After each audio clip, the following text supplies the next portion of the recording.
What we've been saying in this series is that regardless of what you believe about Jesus, what you believe about him is the most important thing about you. So in this series, we're taking 5 weeks to look at 5 different things about who Jesus is. And more than just looking at who he is, we're looking at the difference it makes in your life to believe that's who Jesus is. Today for part 4, we're simply looking at a concept that is both familiar, but in reality for us, it's also foreign. Today is Jesus is our shepherd. Jesus is our shepherd. And in just a moment, I'm gonna give you a working definition for what we mean by shepherd. But before I give you that working definition, I just have to make you feel sorry for me because I really struggled to come up with a working definition for shepherd. The word shepherd is both familiar, but it's also foreign. For example, I don't know if I would know what shepherding is if it was not such a prevalent part of the Bible. You see shepherding all throughout it. You see shepherding come up in Genesis with Jacob and what he did for earning his wife and then his second wife. Long story. The Bible is interesting. You should read it. We see shepherding come up with obviously King David, who was a shepherd as a teenager and then was known as the shepherd king. Shepherds are a big part of the Christmas story. Shepherds are all throughout the Bible. And if you didn't have the Bible, we probably wouldn't know that much about them. And the other thing is that even our idea of shepherds can be a little bit skewed based on our context, at least for us here in Lakeville, Minnesota, and in much of the United States. Shepherding is not something that we see. If you're meeting with your growth group this week, you can kind of give them the answer, like what comes to your mind when you hear the word shepherd, but here's what comes to my mind. I picture a guy with a beard, kind of smiling with a long flowing robe on, and he's got his little shepherd staff, and he's kind of just sitting there, with his chin on the staff, just kind of chilling, watching all of his sheep because they're all in a fenced area, and he's just enjoying, it's like life in the sun. But that is definitely not what shepherds were like in the first century or for the millennia leading up to the first century. There were no fenced areas for sheep. If a shepherd was lucky, he would have a cave that he would go to for some downtime. It was a wide open thing, and shepherds would follow their sheep. Their lives were invested in their sheep, and their livelihood depended on those sheep. And just like many of us would probably defend our homes if an intruder came in, so also a shepherd would defend his sheep if an animal tried to take away his livelihood. It's a different life. But as we see, there was real quickly in human history the tradition to ascribe the title shepherd to a number of people that weren't actual caretakers of animals. Kings would be called shepherds. Priests would be called shepherds. Politicians would even be referred to as shepherd. A shepherd was anyone with authority over people, with the idea that a good shepherd would take care of the people and they in turn would take care of him. But then we get into the first century, and even well before that, we see that not all shepherds were good shepherds. That's what we're going to get into today as we look at the idea that Jesus is a shepherd. He is our shepherd. Before that, here's our working definition for today. As I tried to pin down, what does it mean for us to be shepherded today? I thought of people with authority, which you could think of politicians or presidents or whoever you want to think of, but that's a little bit too narrow because really we have a lot more things that shepherd us today. If you really want to expand it, we're shepherded from a lot of things like social media or news outlets or even neighbors across the street. There's a number of things that shepherd us, and so I went with a very broad definition, a working definition for our use here today as we talk about Jesus being our shepherd. Number 1 on the sheets, a shepherd is someone who has influence over people. A shepherd simply influences people. A shepherd could be a person, it could be a thing, it could be a group, it could be an organization, but it's something that influences people to think or feel or behave in a different way. And this is a pretty broad general area, and in just a minute, we're gonna look at some specifics. But here's what I want you to think of. Before I lose you, before you go to a different tab on your interweb device, whatever they're called, computer, before you go to a different tab, You might be thinking to yourself, well, I'm an independent person. I'm not influenced by anything or anyone. Here's what I want you to know, and I'm in the same boat, by the way. You are shepherded whether you know it or not. You're influenced in different ways, whether you know it or not. What I want to do today is at least bring some clarity to what it is that shepherds us, to what it is that influences us, because I think we would all agree it's better to know it, to know what it is that's shaping us and influencing us. So this is a really wide open topic when it comes to the things that might shepherd us. But what I love is that Jesus gives such clarity to this topic. He is about to, in John chapter 10, go through a series of different things that have the potential to influence you. And he labels them with 3 different things that bring such clarity and insight for us today. So, what we're going to look at today are 2 things. Here's my goal for the message, in case we get lost, in case I lose you. The first thing is we're going to look at different types of shepherds, different types of influences, and Jesus is going to, again, show us 3 different things for that. And then the other thing is I want to show you what makes Jesus a good one. Here's a spoiler. He said, I'm quoting him, he said, I am the good shepherd. Let's talk about today what it means that he is a good one and why we should make sure that our primary influence comes from him. So today we're going to focus on John chapter 10, which is where Jesus told people, I am the good shepherd. And not all of you might know this, but John chapter 10 comes right after John chapter 9. And John chapter 9 is what we talked about last week. It's kind of an irony. We didn't plan it this way, but the text that I went with this week just happens to be right after what Ben preached on last week. And so here's your quick quiz. What did Ben preach on last week? Yeah, you guys fail. Okay. I didn't give you any time. Last week, Ben preached on the whole concept of Jesus being our miracle worker.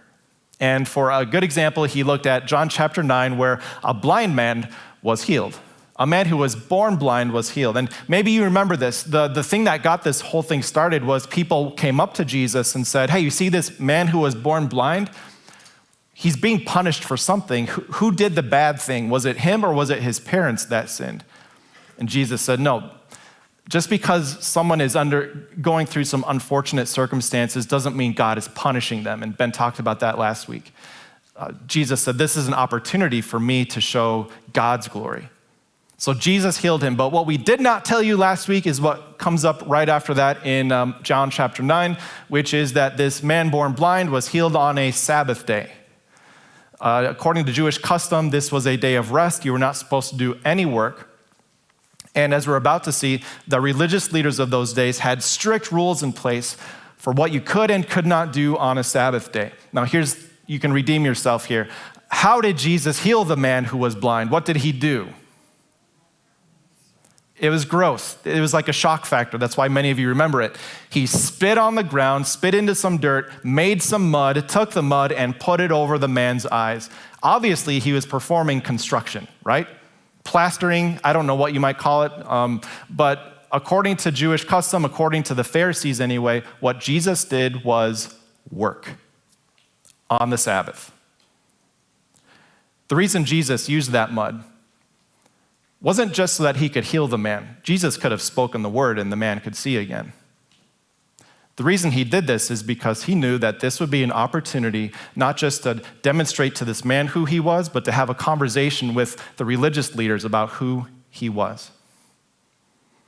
And so this terribly upset the Pharisees. When they heard that this man was healed, but that he was healed on a Sabbath, they began an investigation. And I want to share with you real quick why this angered the Pharisees so much. Like we would think, of course, shouldn't they be happy that this man born blind can now see again? But here's why they were upset. And to understand the Pharisees and why they were so rigid about the Sabbath law, we have to go back a few centuries. And if you're gonna tune out right now, I totally get it because I can't listen to history. So I'm gonna put some things up on the screen. We're gonna go through some quick history that will help you understand why it is that people in the first century were so upset when people were healed. And here's why. It goes back to the 500s BC when the Israelite people were conquered and exiled out of Jerusalem, out of their hometown, as a punishment for their sin.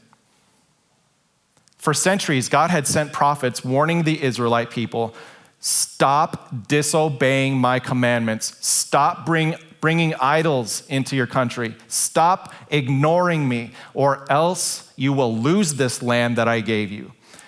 Years and years of warnings came, but the Israelite people continued to disrespect, disobey, and disregard the God who was their king.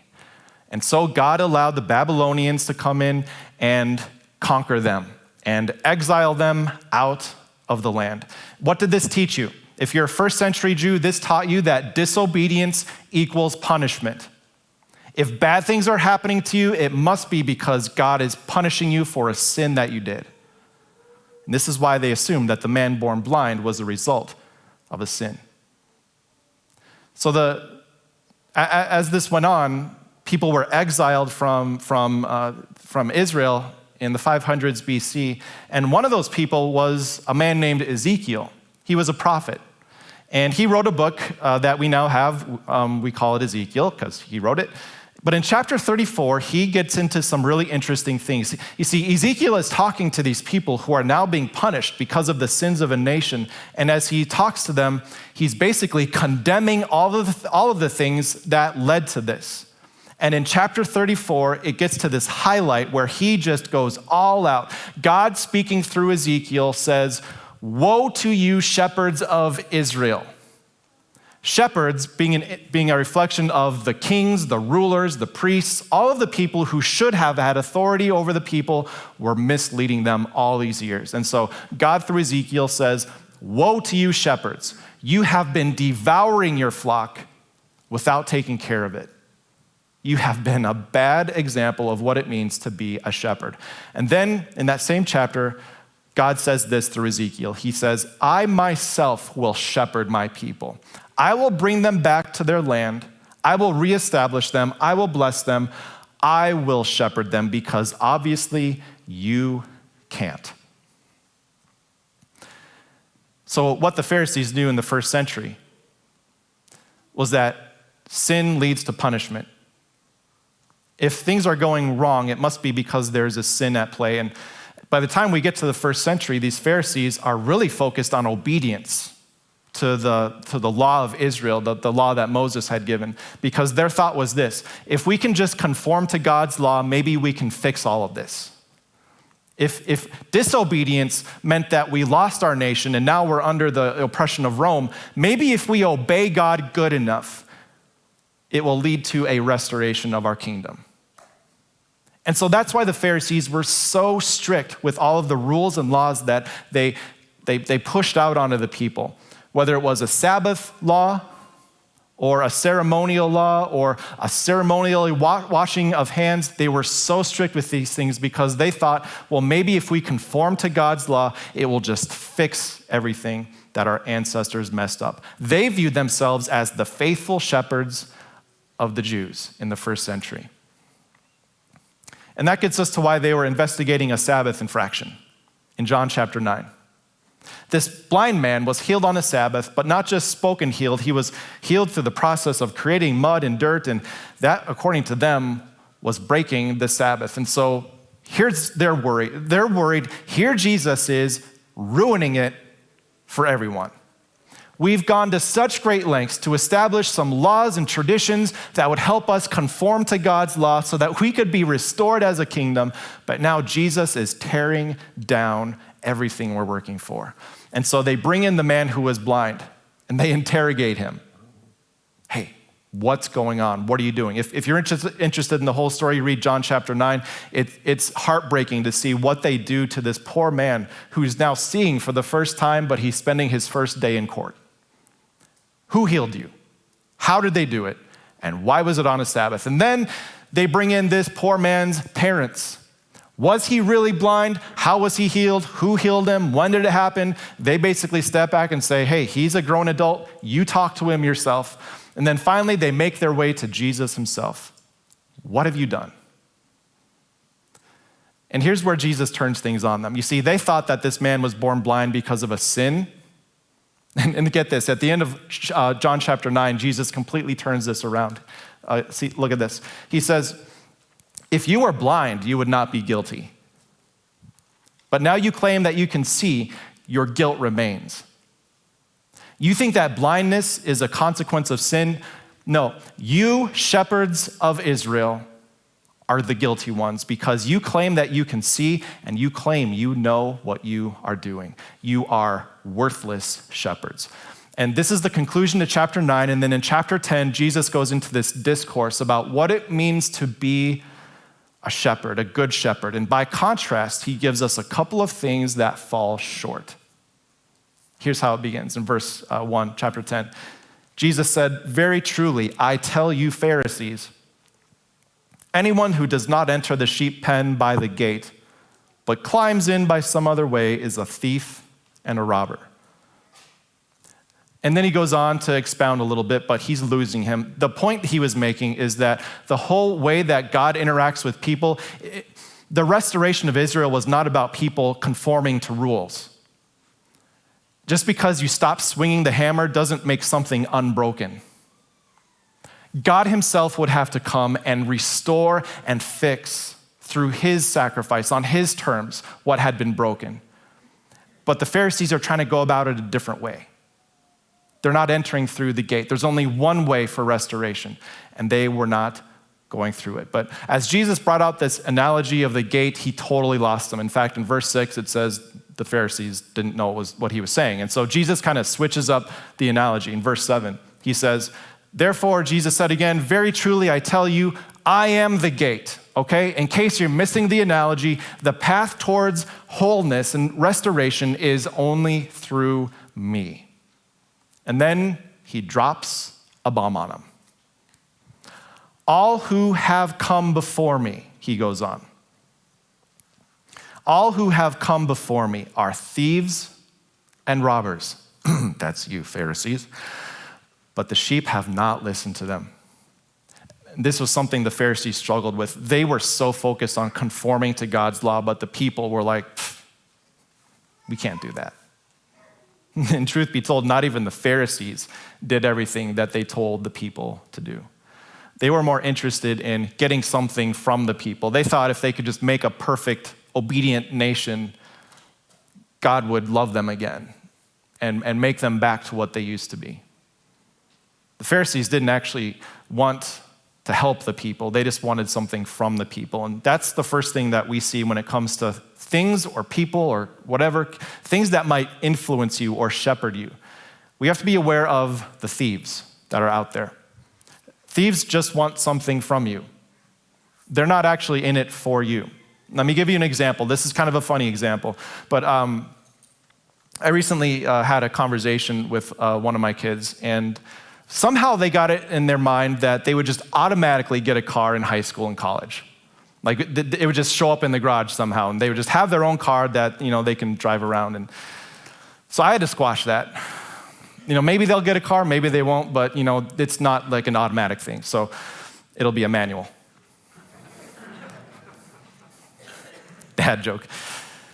So we had this conversation, and the question came, well, what if I'm in college and I'm far from home and I need to go somewhere and I don't have a car? Well, what do I do? And this is my answer. I said, well, what you do is you go near the parking lot, you wait for one of your classmates to pull in their car, and you see who it is, and then you kind of walk with them for a while and be friends with them, and then when you need a car, you just ask for their car.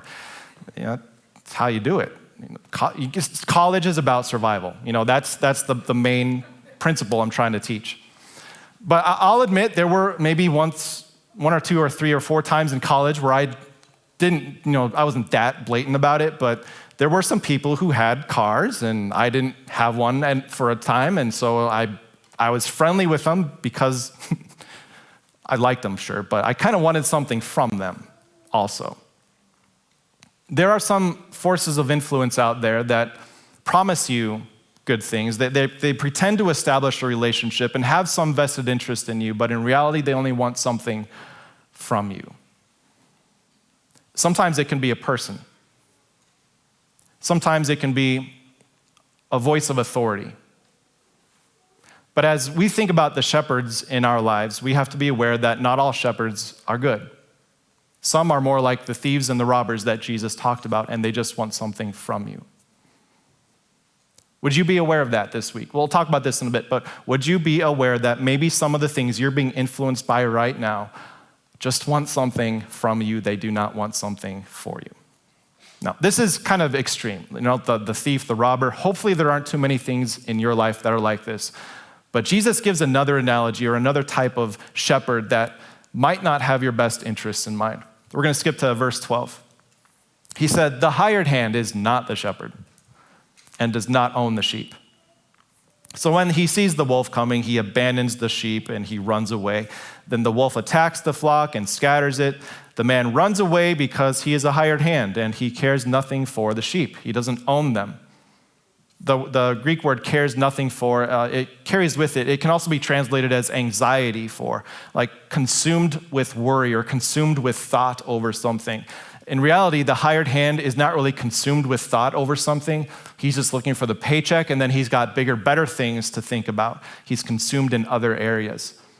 The hired hand is not consumed by this. A quick example of this for me is when I was a kid. My parents had a lot of cars. Like, none of them were very good, but we had a lot of them. And what I knew growing up, the youngest of 5, is that my older brothers and sisters were able to actually make money by waxing some of the cars. And lo and behold, my big day came. My dad came to me and he said, "Hey, Matthew, do you want to wax the car with me?" And I'm thinking, yes, I could use some money. And so we go out into the garage. We're waxing this blue pickup truck with a cover on it. I mean, just horribly sun-faded. So we're out there working on it. He's showing me how to do it, wax on, wax off, the whole Mr. Miyagi thing. And we're waxing the car, and after a while, I'm getting tired. I've got other things I want to do, and so I asked my dad, "How much am I getting paid for this?" And that question shocked him because from his perspective, that was a father-son bonding time where we were spending quality time together, and here I was just in it for the money. I was a hired hand, but he was looking for someone with a little bit more interest invested in it. Now, that's a funny example, but we have to be aware of the hired hands that might be in our lives influencing us in different ways. What we need to know about hired hands is that hired hands will abandon us. They will leave when the cost is too high. When it's too much time, they start to say, "Oh, look at the time, I have to go. Sorry, I know you're in a mess, but too much for me." When the cost gets too high energy-wise, when it's too much commitment, even when you're in the worst spot imaginable, like when a wolf is coming for you, someone who's just a hired hand, it'll become evident that they really don't have your best interests in mind. Their thoughts are consumed elsewhere. And I'm not saying that all hired people, like in Jesus' words, the hired hands, they're not all bad people. It's just that a lot of the people in our lives who influence us don't really have the big picture in mind. They might be going in a different direction. And when our directions get too far apart, there will be a separation. There will be an abandonment. Who are some of the hired hands who are influencing you this week?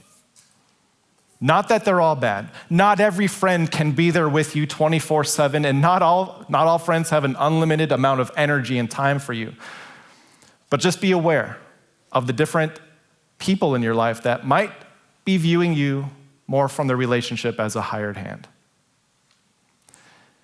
And then Jesus goes on. The implication behind all these things is that the Pharisees he was talking to, they're the thieves and the robbers. The Pharisees, they're kind of like the hired the hired hands who don't really care about the people and they're quick to abandon them. And then Jesus, as he gets into it, says a statement that would have shocked them, a statement that would have brought to mind Ezekiel chapter 34, where Jesus himself would be acknowledging, you remember what was prophesied 590 years ago? I'm fulfilling it. I am the good shepherd. I'm not a thief. I'm not a hired hand. I am completely invested in loving and serving the people that you have been faithless to. The word good in the Greek that John wrote this in, the word good is really ambiguous. It can mean beautiful. It can mean morally, ethically good. It's a really broad term. But what Jesus says next takes away any doubt about what he means. I'm the good shepherd. The good shepherd lays down his life for the sheep. No investment is too high. No cost is too great. He lays down his life for the sheep. This would have been a common analogy in Jesus' day because what shepherds would often do at nighttime or when the sheep were down in an area, the shepherd would literally lay his body down across the threshold of whatever opening it was that would give access to the sheep. He would be the dividing line between danger and safety. And Jesus acknowledged, I am putting down my life for the sheep. And it wouldn't be until a few weeks later that people would finally grasp the extent to what he meant this. His life would literally be taken from him. But not in a way where he was powerless to stop it. He goes on, I am the good shepherd. I know my sheep and my sheep know me. And that by itself is remarkable that the Son of God would spend time, spend energy knowing what it's like to be us and spending time so that we can know what God is like. He can simply say, I know my sheep and my sheep know me as a reflection of something greater, just as my Father knows me and I know my Father. The whole intent behind this is to bring us into a unity with God, a relationship, a fellowship with God. And I lay down my life for the sheep to make that happen. This was his choice. And as Jesus, again, reflects the phrases that you see in Ezekiel 34, which, by the way, I haven't said this yet. If you have time this week, definitely read through Ezekiel 34. It's interesting to see the parallels between that and what Jesus is saying here. But in Ezekiel 34, the whole idea is that some shepherd in the future would bring together the Jewish people and reestablish a kingdom again. And as Jesus is thinking through that, he says it's actually bigger than that. He goes on in verse 16 to say, I have other sheep that are not of this sheep pen. You think this is about a Jewish kingdom and reestablishing a nation? It's not. There's a greater kingdom, a spiritual kingdom, and I must bring them also. They too will listen to my voice, and there shall be one flock and one shepherd, one church, one baptism, one Lord, one Savior.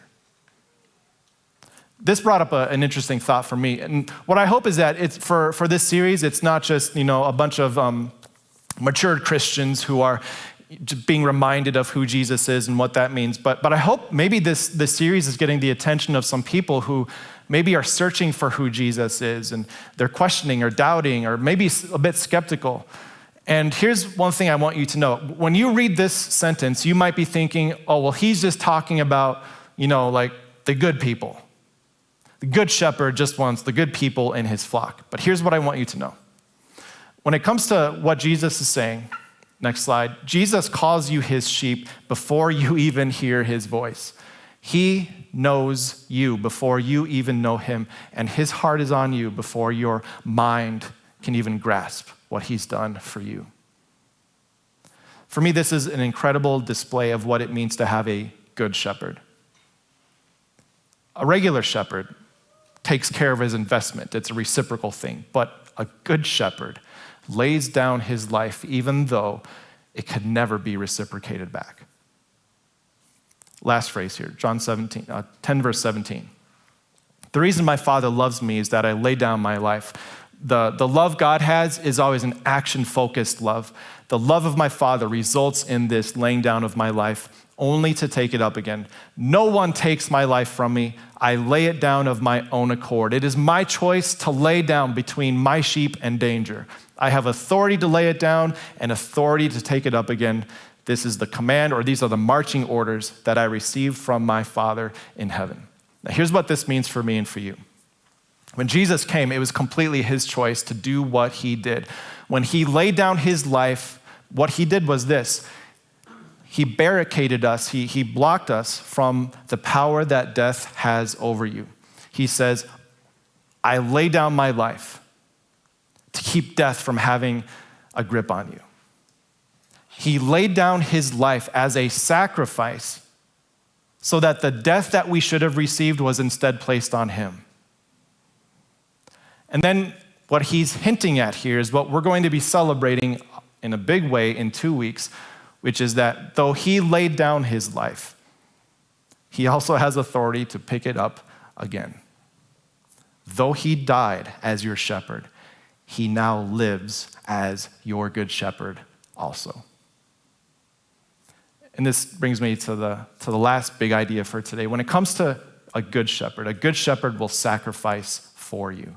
A good shepherd sacrifices for you. This can be a human thing, a human level, where there's people in your life who have made sacrifices for you, like parents who bought you a car in college. Say thank you. There's good people in your life who will sacrifice for you because ultimately their long-term goal is matched up with your long-term goal. You're both headed to heaven together, and they're making sacrifices for you along the way. Identify those people and thank them and pray for them and seek more of them. But on a bigger level, ultimately there is one good shepherd that every one of us has. No matter how much a person in this world might love you, their energy will meet a limit. Their ability to sacrifice will come to an end someday in some place. But you have one shepherd who has sacrificed everything for you. Therefore, when it comes to the things you're shepherded by this week, the greatest amount of influence should come from the good one, the good shepherd. And that's what I'm going to leave you with today. To think through in your own mind, where are the different influences in your life coming from this week? Is it a person? Is it a group of people? Is it an organization? Is it a YouTube channel? Is it a TV show? Is it a news outlet? What are the things influencing you this week, and to what degree do you allow them to influence you? You cannot always pick your shepherd, but you can pick how much they influence you. So here's 3 things I hope you can do this week. The first thing I'm so proud of, I think you're going to be proud of me too, because this is one of those preacher twist on words, and I was really proud of myself for finding it. But the first thing is, number 1, identify your pie. This doesn't make sense yet, but as I was thinking about this, as you think about all the different things in your life that have influence, like maybe 25% comes from mom and dad, 50% comes from this, 10% comes from this. I know some of you are getting it already. So you can kind of divide this in a pie of, things that influence you. But today we're not talking about influences, we're talking about shepherds. So we have a shepherd's pie.